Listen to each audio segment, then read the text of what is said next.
right, welcome back to My Cool Inventions. Glad to have you along with us today. John Cremeans, the doctor, is in today, the doctor of shopology. Akos, the solutionist as well. Yes, I'm in too. You know, here on the 6th anniversary of our show. The 6th anniversary. Nationally broadcasting both on radio and now on TV as well.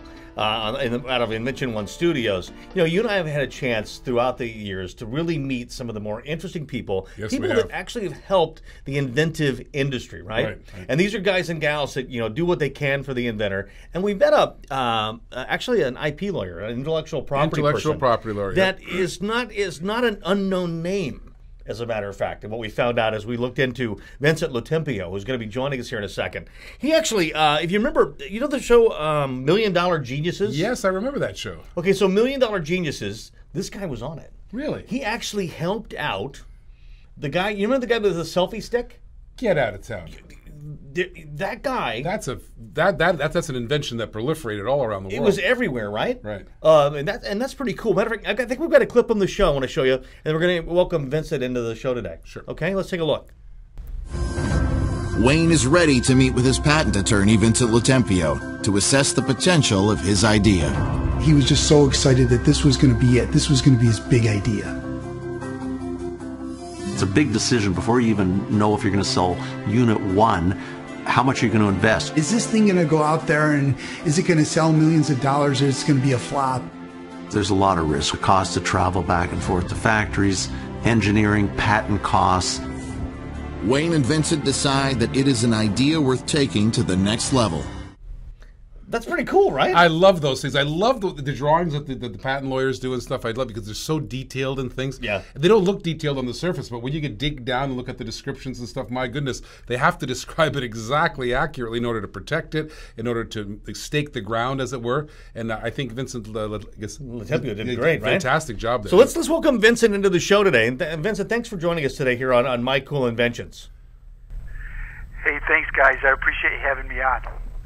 So tell us about, you know, I guess when you're on your side of the table, when you're dealing with inventors and entrepreneurs and innovators. So what is it like to be the sounding board of the invention community when they come with this great idea like a selfie stick? Like, what is it like to be on your side of the table? Well, it was so exciting. And, you know, I represent everybody from the mother with the new baby bottle nipple to the $500 million company, and you get research and development teams to a person with a new idea, and every day it's something new, and it's such a blast just to come to work every day. I've always said if I'm going to be a lawyer, I'd be an intellectual property lawyer because they're, you're just dealing with entrepreneurs, innovators. You're dealing with the American spirit.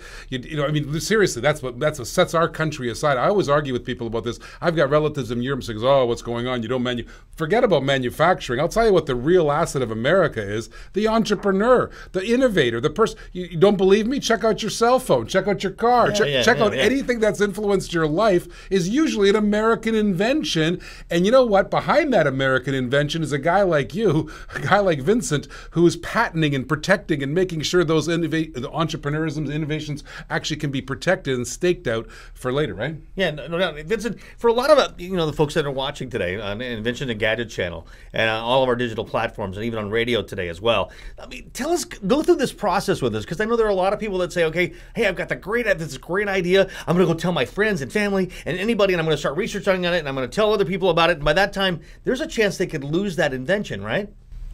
Well, absolutely. You know, the way the laws are today, it's the first person to file. It used to be just a couple of years ago the first inventor to invent, and you could actually have a lawsuit over deciding who invented it first. Even if somebody filed it before you, you can have, they used to call it a swearing back affidavit, and you could prove that you were the first inventor. Now, the rule is first to file. So it's a race to the patent office. So you better not tell anybody your idea. That's the first thing. And most inventors hold their cards pretty close to the chest. They're not out there telling people their idea. They're afraid to even tell me their idea sometimes when they first come in. But the patent is the only way to truly protect it. So no more. You can't sort of write your idea on an envelope.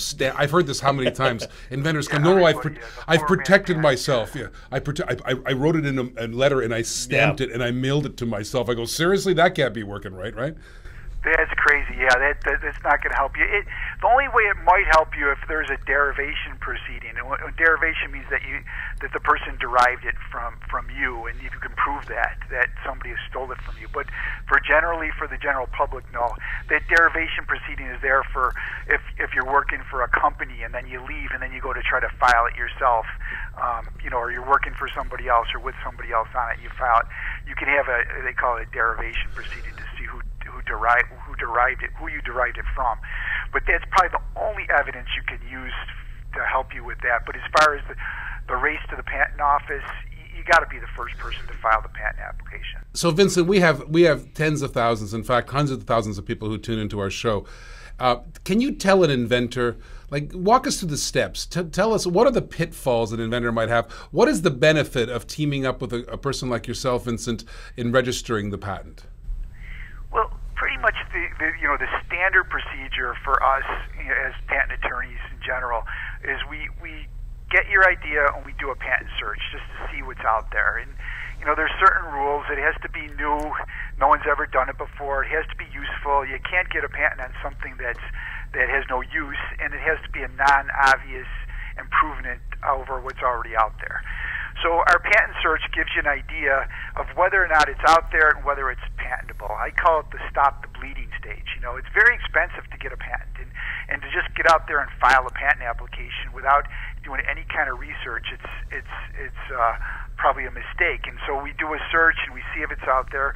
And the search does a couple of things. It not only lets you know whether it's patentable, but it maybe help you write around what's already out there and redesign and see what's out there. So that's the first step, and then filing the actual patent application. Of course, we need detailed description. The patent office wants you to be able to describe it such that somebody skilled in the art can make and use it. So they call it a specification. You have all the specs of the invention. We need a professional patent drawings of the invention to be able to describe it. So that's pretty much the basic process. It starts with the search, then you file the application. I don't know if that answers your question. Yeah, it does. And we've heard a lot of great things about you. In fact, we've had inventors on our program who you're the IP lawyer for. You're the person who actually registered the patent for them. So what's the most famous patent, if you can share it with us? What's kind of your claim to fame, your best patent? What would it be? Well, of course, you just saw the video with the working with the inventor of the selfie stick. And at the end of that video, I don't know if you showed the clip, right at the end, I say, look, meeting with Wayne, he's just an average guy, and if he could make something as universal as the selfie stick, then anybody can make it. It's not going to be easy, and not everyone's going to do it, but it can be done, and there's evidence of it. Just recently, we just got a patent for somebody who invented the 3D aluminum printer, and I believe that's going to be the next big holy grail. Right now the plastic 3D printers are out there, but the reason they can't do metal printers is because you have to have these nanoparticles, and the nanoparticles of aluminum cost as much as gold. So essentially, you're doing 3D printers using gold. Right. Wow! So if you can get it down to use just strips of aluminum, that'll be something special. And actually, we just got the patent. It came in about a week ago, and it was on the front page of the Buffalo News. And it's Vader Industries. And our firm, we have a few patent attorneys and clerks working as Klostinger and LoTempio. I want to just get a shout out for my firm out there. But we have clients from all over the country, all over the world. One of the things that I've done, I've reinvented myself, is through the internet, made connections on YouTube channel. If you type in right now patent on the YouTube channel, I'll come up number two on the sites for my videos. So I've got the opportunity to meet people from all over the world. Literally, we filed patents from people from everywhere. So we're getting questions. It ranges from the mother with the new baby bottle nipple to the multi-million-dollar corporation. So we're getting questions coming. We have Brian Hudson saying, I'm trying to write a provisional patent as I listen. Should I include drawings or no? I hear different views from different attorneys. What are the key areas of the provisional? That's one of the questions Brian just said. Absolutely. I would say drawings if you can, but you don't need drawings. The thing with the provisional application is that it doesn't have all the formalities of a non-provisional. Right. So you could do anything. You can do crayon drawings. handwritten drawings. You can do photographs. You don't have. There's no real form that you have to have. And it lets the whole idea is it lets the independent inventor on more equal terms with the big firms. It gives you an inexpensive way to establish that filing date. Right. You know how we talked before? You have to be the first to file. Yeah. Well, essentially what the provisional does is give you that filing date. But the problem is, to answer his question more specifically as to substance, is that you have to have enough information in the provisional application to support the non-provisional when you file it. Hey, Vincent. So the most important thing with the provisional is explaining it as broadly as you can. All right. Vincent, I know we've only got about a minute and a half left here, and I want to make sure that everybody knows the way to get a hold of you and to contact you and be a part of this. So LoTempiolaw.com. I'll have Al put it up on our graphics here for you.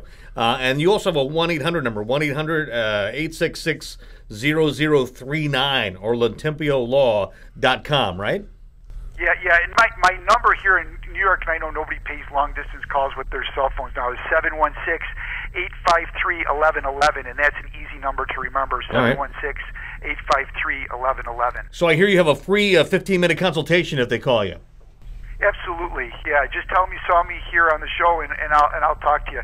And as you can tell, we're running out of time. I can keep talking forever, and that 15 minutes usually goes way past. Well, you're an obvious expert and a great resource, and we're going to try to make sure we keep in touch with you. Probably have you on another future show, okay? Yeah, absolutely. If you ever have questions, you want me to come on, I'm surely help inventors. All right. I think that's the biggest thing of my job. I love helping other people. All right, Vincent, thank you very much. Thanks for being on My Cool Inventions. Okay, thank you. Have a great day, gentlemen. Fantastic. Right? Love it, love it. Great information. More to come on the My Cool Inventions Network. Do you love great inventions and the inventors behind some of the greatest gadgets? Then you need to check out My Cool Inventions. Broadcasting live from Invention One Studio in St. Petersburg, Florida. You can watch our nationally syndicated radio and television broadcast, My Cool Inventions, with me, Akos the Solutionist, and John Cremeans, the Doctor of Shopology. As two of the world's top pitch guys with over $3 billion in sales, we help ordinary, everyday Americans realize their dreams. Every day we feature new inventions and their inventors on our show, and you get to vote thumbs up or thumbs down on the invention's success. Your support is very important. From the latest tech news with our resident expert, Niall Nickel, to an invention academy, there's always something new on My Cool Inventions. You can find us on Roku TV, Amazon Fire TV, Android TV, Facebook Live, YouTube Live, and streaming all the time at inventionsandgadgets.com. Problem? Professional basketball players make it look easy. They make shot after shot effortlessly, while your attempts to be the next Michael Jordan fall way short. Good players just don't happen. They practice and they have coaches that help them with the shooting technique. The solution? Straight Shot. The Straight Shot is a freestanding shatterproof mirror that employs a unique chaser light with a pulsating glow that helps guide the player's shooting arm to the correct position and trajectory for a superior shot.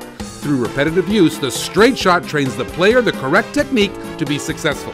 The Straight Shot can improve position and accuracy in minutes, promote muscle memory, and eliminate poor shooting techniques like the chicken wing. Adjust to learn an accurate square-up stance. Learn correct body mechanics.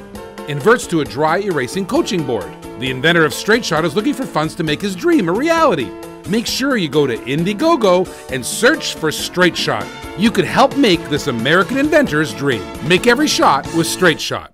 The Inventions and Gadgets channel is the first 24-hour television network exclusively for those that love cool innovation, incredible inventions, and the creators behind some of the most amazing gadgets. Broadcasting live from Invention One Studios in St. Petersburg, Florida, we feature the nationally syndicated radio and television show, My Cool Inventions, featuring Akos the Solutionist and me, John Cremeans, the Doctor of Shopology. New inventions and their interesting innovators are featured every day on our show. Are you an inventor? Get on the show. Who knows? You may have the next $100 million invention. From the latest tech news with resident tech expert Niall Nickel to an invention academy and shop MyCoolGadgets.com segments, there's always something new on the Inventions and Gadgets Network.